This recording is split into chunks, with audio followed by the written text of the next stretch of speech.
Hi friends, TF knowledge channel में आपका बहुत बहुत स्वागत है। आइए आज मौसम विभाग और साइक्लोन के बारे में जानते हैं। हम साइक्लोन की बात करेंगे, लेकिन उससे पहले कुछ मौसम विभाग में इस्तेमाल होने वाले सिंबल्स की बात कर लेते हैं। दोस्तों, तुरंत आपको मैं बता देता हूं कि कौन कौन से सिंबल्स इस्तेमाल होते हैं। सबसे पहले आपकी स्क्रीन पे है सन, मतलब धूप आएगी, बादल नहीं रहेंगे। सेकंड मतलब बादल आएगी, धूप भी कभी कभी आ सकती है, यानी कि सूरज लुका छुपी का खेल खेलता रहेगा बादलों के साथ। नेक्स्ट है कंप्लीट बादल रहेंगे, मतलब धूप नहीं आएगी। इसके बाद जो सिंबल है दोस्तों, ये है विंड को दर्शाता है, मतलब हवा चलेगी या नहीं चलेगी। इसमें अलग अलग तरह से फिर विंड स्पीड के अकॉर्डिंग दिखाते हैं। नेक्स्ट है मतलब बादल रहेंगे और बिजली कड़केगी, थंडरस्टॉर्म के लिए ऐसा सिंबल होता है। नेक्स्ट ये जो सिंबल दोस्तों देख रहे हैं, इसमें देखो बादल से बारिश हो रही है, यानी कि बारिश जब होगी उसके लिए ये इस्तेमाल होगा। ये दोस्तों यहाँ पे देखिए चंद्रमा और तारे दिख रहे हैं, इसका मतलब है कि रात का मौसम साफ रहेगा, बादल नहीं रहेंगे। नेक्स्ट ये दोस्तों सुबह में जो फॉग होता है उसको दर्शाने के लिए ये सिंबल मौसम विभाग इस्तेमाल करता है। इसके बाद में ये सूर्य है ऊपर जा रहा है, यानी कि सनराइज, सूर्य उदय के लिए ये इस्तेमाल किया जाता है। दोस्तों एरो नीचे हो जाएगा तो सूर्यास्त हो जाएगा। नेक्स्ट ये जो है दोस्तों, मैंने एक वीडियो बनाया था एसी का, उसमें भी मैंने दिखाया था आपको। तो ये है ठंड के लिए, यानी कि स्नो के लिए ये है सिंबल। नेक्स्ट है दोस्तों ये स्नो वाला, और ये थर्मामीटर का सिंबल आ गया, तो इसका मतलब है कि फ्रीजिंग टेम्परेचर है, मतलब फ्रीज हो जाएगा पानी या बहुत ज़्यादा ठंड है। ये दोस्तों हैं हुरिकन के लिए। हरिकन्स जो होते हैं दोस्तों अटलांटिक ओशन में आते हैं, मतलब अमेरिका और अफ्रीका के बीच का जो ओशन है उसमें जो साइक्लोन आते हैं उनको हरिकन बोलते हैं। और जो पैसिफिक में आते हैं उनको क्या बोलते हैं, टाइफून बोलते हैं। और जो इंडियन ओशन में आते हैं उनको क्या बोलते हैं, साइक्लोन बोलते हैं। तो मतलब एक जैसा ये समुद्र के अंदर, पानी के अंदर जो भी तूफान उठेगा, लेकिन वो लोकेशन वाइज अगर अटलांटिक में उठेगा तो उसको क्या बोल देंगे, हरिकन बोल देंगे। पैसिफिक में उठेगा तो उसको टाइफून बोल देंगे, या इंडियन ओशन में उठेगा तो उसको साइक्लोन बोलते हैं। तो ये दोस्तों किसका सिंबल है, ये सिंबल है हरिकन का। ये दोस्तों ये जो सिंबल है ये टोर्नेडो का है। अभी देखो साइक्लोन और टोर्नेडो में क्या फ़र्क होता है दोस्तों। टोर्नेडो ज़मीन पर आते हैं, जो बवंडर बोलते हैं हिंदी में, मतलब जो धूल भरी एक गोल गोल बबूलिया टाइप का चलता है, उसको मतलब गोल गोल एक साइक्लोन बन जाता है, मतलब स्टॉर्म तूफान आ जाता है हवा का कोन के आकार में घूमने से, तो उसको बोलते हैं टोर्नेडो, बवंडर। तो उसका सिंबल ये वाला है।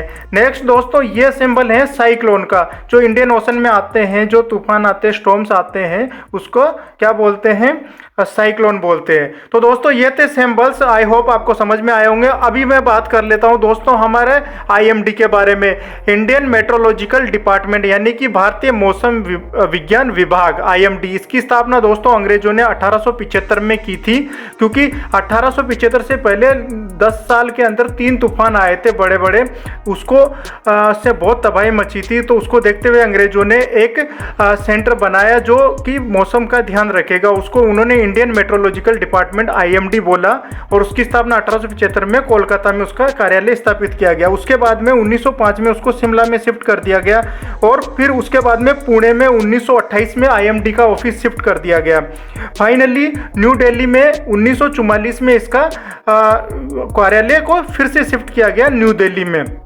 तब से अभी तक आईएमडी का जो हेड क्वार्टर है वो न्यू दिल्ली में ही है।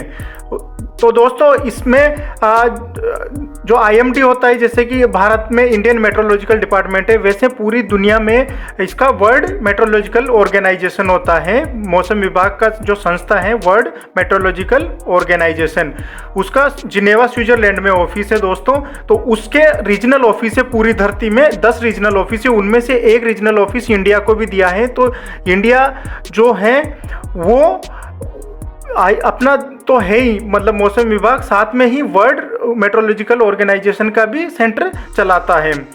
तो दोस्तों आईएमडी जो है वो कौन सी मिनिस्ट्री के अंदर आता है, मिनिस्ट्री ऑफ अर्थ साइंसेज के अंतर्गत आता है। गवर्नमेंट ऑफ इंडिया की मिनिस्ट्री ऑफ अर्थ साइंसेज के अंदर आता है। डॉक्टर हर्षवर्धन अभी इसका के मंत्री है। नेक्स्ट है दोस्तों, मेट्रोलॉजिकल डिपार्टमेंट क्या क्या काम करता है। तो ये मेट्रोलॉजिकल ऑब्जर्वेशन का काम करता है, मौसम का फोरकास्टिंग मतलब अनुमान, मौसम का अनुमान, कल कैसा मौसम रहेगा उसका, सिस्मोलॉजी मतलब भूकंप का रिकॉर्ड रखना, उस पर ऑब्जर्वेशन रखना, और सिस्मोग्राफ तो आपको पता ही है जो भूकंप को नापता है उसको सिस्मोग्राफ बोलते हैं। तो सिस्मोलॉजी क्या होती है, जिसमें भूकंप की स्टडी की जाती है, और कम्युनिकेशन। ये 4 काम ये करता है दोस्तों इंडियन मेट्रोलॉजिकल डिपार्टमेंट।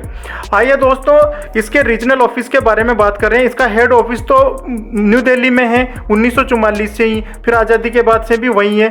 उसके बाद में इन्होंने रीजनल ऑफिस भी बनाया। वो रीजनल ऑफिस कहाँ कहाँ पे हैं, मुंबई में है, कोलकाता में है, नागपुर में है, पुणे में है, और एक दोस्तों गुवाहाटी में भी है। यहाँ पर मैं लिखना भूल गया, गुवाहाटी में भी इसका रीजनल ऑफिस है IMD का। और ये दोस्तों आप देख रहे हैं ये IMD का लोगो है, भारत मौसम विभाग लिखा हुआ है, इंडियन मेट्रोलॉजिकल डिपार्टमेंट लिखा है। और इसका स्लोगन जो है दोस्तों वो आद्यात जायते वृष्टि, आद्यात जायते वृष्टि मतलब सूर्य से वर्षा होती है।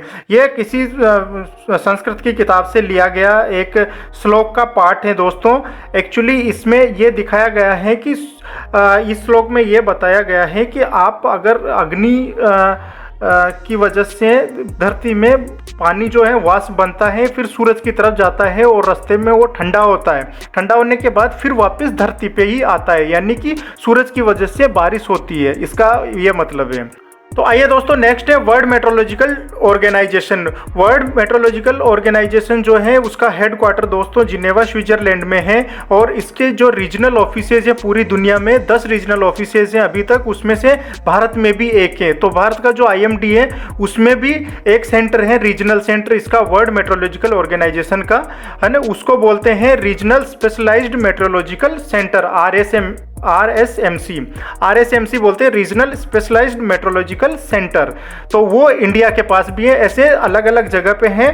10 ऐसे हैं, जैसे कि इंग्लैंड में हो गया, फ्रांस में हो गया, कनाडा, USA, चाइना, इंडिया, रसिया, केनिया, साउथ अफ्रीका, ऑस्ट्रेलिया, ये 10 जगह पे ये RSMC जो है वर्ल्ड मेट्रोलॉजिकल ऑर्गेनाइजेशन के रीजनल स्पेशलाइज्ड मेट्रोलॉजिकल सेंटर हैं, ये 10 जगह पे, उनमें से एक भारत में भी है। नेक्स्ट दोस्तों ये रीजनल टेलीकम्युनिकेशन हब बोलते हैं RTH। यस, अभी ये RTH आपको जब हम बात करेंगे IMD की रिपोर्ट्स के बारे में साइक्लोन की, तो आपको पता चलेगा कि RTH क्या होते हैं, रीजनल टेलीकम्युनिकेशन हब होते हैं, मतलब ये भी एक रीजनल ऑफिस होते हैं अलग अलग देशों में। RTH regional telecommunication hub. और इसमें कुछ एब्रीवेशंस आएंगे रिपोर्ट्स में, उसमें से MSW एक है, maximum sustained wind speed, maximum sustained wind speed MSW। तो इसको साइक्लोन में ये भी एब्रीवेशन आता है दोस्तों, इसकी भी बात कर लेंगे। और दूसरे एब्रीवेशंस आते हैं दोस्तों, जैसे कि D का मतलब डिप्रेशन होता है, DD का मतलब डीप डिप्रेशन हो गया, CS का मतलब साइक्लोनिक स्ट्रॉम हो गया, SCS sewer cyclonic storm, sewer cyclonic storm, VSCS मतलब वेरी सीवर साइक्लोनिक स्टॉर्म मतलब बहुत खतरनाक। और एक यूनिट यूज होती है दोस्तों साइक्लोन्स में, उसको बोलते हैं KT या नोट मतलब KNOT नोट का मतलब होता है दोस्तों विंड स्पीड की इकाई। और अगर इसको हम IS पद्धति में कहें तो किलोमीटर पर आवर मतलब ऐसा कन्वर्ट कर सकते हैं। तो एक नोट का मतलब होता है 1.85 किलोमीटर पर आवर, तो 10 नोट का मतलब हो गया 18.5 किलोमीटर पर आवर मतलब 18 किलोमीटर पर आवर। तो ये नोट जो होता है ये विंड स्पीड की इकाई है, उसको हम इंडिया में किलोमीटर पर आवर से भी समझ सकते हैं। इसके बाद में दोस्तों IMD जो ट्रैक फोरकास्ट करता है उसमें इस तरह के ऑब्जर्व ट्रैक होता है, यानी कि जो उन्होंने ऑब्जर्व किया है वो एक्चुअल ट्रैक कहाँ से साइक्लोन आ रहा है, और नेक्स्ट फोरकास्टेड ट्रैक वो देते हैं फॉर कुछ टेक्नोलॉजी को यूज करके। बहुत सारी टेक्नोलॉजीज अवेलेबल हैं पूरी दुनिया में अभी जो फोरकास्ट करती हैं, तो उससे फोरकास्टेड ट्रैक वो बना के देते हैं कि ये कहाँ से गुजर सकता है, वो मतलब अनुमान होता है। और कोन ऑफ अनसर्टेनिटी वो एक कोन बना के भी देते हैं, मतलब जिसमें मैक्सिमम जहाँ पर इफेक्ट डाल सकता है साइक्लोन। और स्टॉर्म सर्ज मतलब सर्ज कितना होगा, स्टॉर्म का मतलब कितना खतरनाक होगा। और दोस्तों यहाँ पर मैंने ये लोगो दिखा रखा है, ये वर्ल्ड मेट्रोलॉजिकल ऑर्गेनाइजेशन का लोगो है। आइए दोस्तों, अब हम आईएमडी की वेबसाइट पे चलते हैं साइक्लोनिक रिपोर्ट को समझने के लिए। आप देख रहे हैं ये Indian metrological department ministry of earth science का वेबसाइट है और यहाँ पे ये ट्रिगर में चल रहा है दोस्तों साइक्लोनिक स्टॉर्म निसर्ग। तो यहाँ से इसकी रिपोर्ट पे क्लिक करने से रिपोर्ट आ जाएगी, और नहीं तो ये साइक्लोन का अलग से टैब दिया हुआ है, यहाँ से भी आप ले सकते हैं। तो इस पे क्लिक करने से आपको साइक्लोन के बारे में सारी जानकारी मिल जाती है, और फोरकास्ट ट्रैक ऑफ साइक्लोन इस पे जाने से उसका फोरकास्टेड ट्रैक मिल जाएगा। तो दोस्तों सबसे पहले फोरकास्टेड ट्रैक पे क्लिक करेंगे तो अपने को ये देखो इस तरह की वेबसाइट खुलेगी। तो ये अपना इंडिया है और ये जो साइक्लोन आ रहा है निसर्ग वो इस डायरेक्शन में आ रहा है, तो ये ट्रैक बनाया हुआ है। मैंने आपको कोन ऑफ अनसर्टेनिटी बताया था, तो ये जो ब्लू कलर में जो दिखा रखा है ग्रीन कलर में, सॉरी लाइट ग्रीन कलर में, इसको बोलते हैं अनसर्टेनिटी साइक्लोन, मतलब कोन ऑफ अनसर्टेनिटी, मतलब इस एरिया में इफेक्ट करेगा ये साइक्लोन मैक्सिमम। और ये जो लाइन जा रही है ये जो है फोरकास्टेड ट्रैक है, यानी कि ये साइक्लोन है, ये मुंबई के पास अलीबाग और थाने से नासिक होते हुए गुजरेगा जलगांव की तरफ।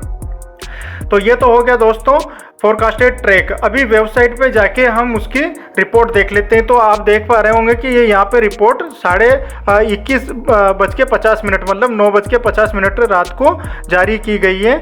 ये 1 घंटे पहले जारी की गई है। मैं अभी ये वीडियो बना रहा हूँ, इससे 1 घंटे पहले ये वेबसाइट जारी की गई, ये रिपोर्ट जारी की गई है। ये 2 तारीख की है, ये देख पा रहे हैं। और इसकी कॉपी देखिए दोस्तों, कर्नाटका, गोवा, महाराष्ट्र, लक्षद्वीप और एनडीआरएफ को दी गई है ये कॉपी इस रिपोर्ट की। और ये रेड मैसेज है दोस्तों, यहाँ पे देख पा रहे होंगे आप, क्योंकि ये प्राकृतिक बड़ी आपदा है, इस वजह से इसको रेड मैसेज में बहुत अलर्ट किया गया है आसपास के एरिया को, मछुआरों को और सरकार को भी, कि वो इंतज़ाम करें जिससे कि कम से कम नुकसान हो सके।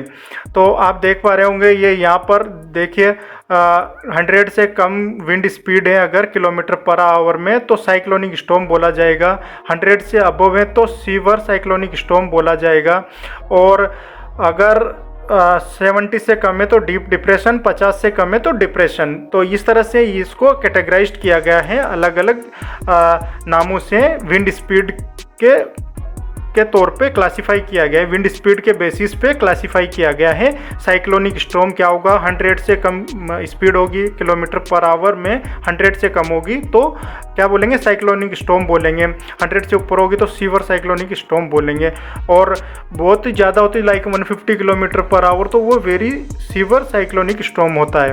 तो ये हो गया आपका क्लासिफिकेशंस इसका। तो आपको ये समझ में आ गया होगा जो मैंने एब्रीवेशंस बताई थी। यहाँ पे देखो रेनफॉल की वार्निंग दी हुई है, विंड वार्निंग दी हुई है, सी कंडीशंस दिया हुआ है, स्टॉर्म सर्ज वार्निंग दी हुई है। स्टॉर्म सर्ज में मतलब कितना ऊपर पानी उछलेगा, 1 मीटर 2 मीटर हाइट की जो वेव्स आ सकती है, तो वो भी देखना है। मतलब जो टाइड आएगा समुद्र में, जो ज्वार भाटा होता है, मतलब टाइड होता है, मतलब पानी ऊपर की तरफ उठता है, हाई टाइड, उसकी वजह से कितना हो सकता है 1 to 2 मीटर हाइट की जो वेव्स आ सकती है पानी की, मतलब बहुत डेंजरस हो जाएगा समुद्र। बीचेज वगैरह पे जाने की सलाह नहीं है, बिल्कुल भी नहीं जाना है इस टाइम पे, क्योंकि इतनी बड़ी वेव्स 1 to 2 मीटर बहुत ज़्यादा है। अगर कोई रहेगा तो उसको वैसे ही अंदर लेके चली जाएगी। फिशरमैन्स के लिए वार्निंग दी हुई है दोस्तों, देखो रिपोर्ट में कि आपको नहीं जाना है क्योंकि बहुत ही खतरनाक हो रखा है समुद्र, बहुत डेंजरस हो रखा है, आपको उधर जाना नहीं है। डैमेज्ड एक्सपेक्टेड मतलब क्या क्या नुकसान हो सकता है, तो थेस्ड हाउसेज और हट्स जो मतलब जिसमें घास फूस की छतें होती है और रूफ टॉप है वो भी उड़ सकता है, तो उसके लिए पहले से ही आईएमडी ने वार्निंग दी हुई है। फिशरमैन को बोला है कि फिशिंग के लिए जाना नहीं है, और समुद्र के आसपास के एरिया में भी बीचेज पे भी नहीं जाना है। तो दोस्तों ये देखो ये रिपोर्ट है, और यहाँ पे ये कुछ इनके सॉफ्टवेयर के इमेजेस भी लगा रखे हैं। तो रेड का मतलब है कि यहाँ बहुत ज़्यादा डिप्रेशन है और बहुत ज़्यादा विंड स्पीड है, तो मतलब उसकी पोजीशन दिखाई है। और ये यहाँ पे ट्रैक दिखाया हुआ है, और ट्रैक में जो ब्लैक वाला है दोस्तों ये है ऑब्जर्व्ड ट्रैक, मतलब ये इन्होंने ऑब्जर्व कर लिया है, हकीकत में ऐसा इसने ट्रेवल किया है साइक्लोन ने। उसके बाद जो रेड दिखा रखा है वो है फोरकास्टेड, मतलब ऐसा अनुमान इन्होंने लगाया है इनके सॉफ्टवेयर से, इनकी तकनीकी से। और इनका अलग अलग डी मतलब डिप्रेशन, डीप डिप्रेशन, डी मतलब डिप्रेशन। तो यहाँ तो डिप्रेशन बनना स्टार्ट हुआ था इस जगह पे डिप्रेशन बनना स्टार्ट हुआ ये यहाँ पे डिप्रेशन बनना स्टार्ट हुआ, फिर ये डीप डिप्रेशन बना इधर, और अभी ये साइक्लोन में कन्वर्ट हो गया है, मतलब सीवियर साइक्लोन में कन्वर्ट हो गया। तो यहाँ पर observed track, forecasted track, cone of uncertainty, ये आपको समझ में आ गया होगा मेरे हिसाब से, क्योंकि मैं आपको पहले से बता दिया हूँ। और एक चीज़ यहाँ पर ये भी है कि कलर कोडिंग की हुई है। ये जो कलर है लाइट ग्रीन कलर जो है, इसका मतलब है दोस्तों वेरी हाई सी, मतलब बहुत ही ज़्यादा वेव्स आएगी या बहुत ज़्यादा खतरा है। उसके बाद में जो ब्लू, लाइट ब्लू दिया हुआ है, उसका मतलब है हाई टू वेरी हाई। और बाहर वाला जो ग्रे कलर में दिया हुआ है वो वेरी रफ सी, मतलब वहाँ पर रफ रहेगा, मतलब उधर भी मछुआरों को जाना नहीं है। और या फिर बाहर का जो लैंड वाला एरिया है उसमें भी तेज़ हवा चलेगी। तो ये आपको दोस्तों, मुझे उम्मीद है आपको बहुत अच्छे से समझ में आया होगा। और अब इस रिपोर्ट को आप जाके देखेंगे तो आपको सब कुछ समझ में आ जाएगा। वीडियो देखने के लिए आपका बहुत बहुत धन्यवाद।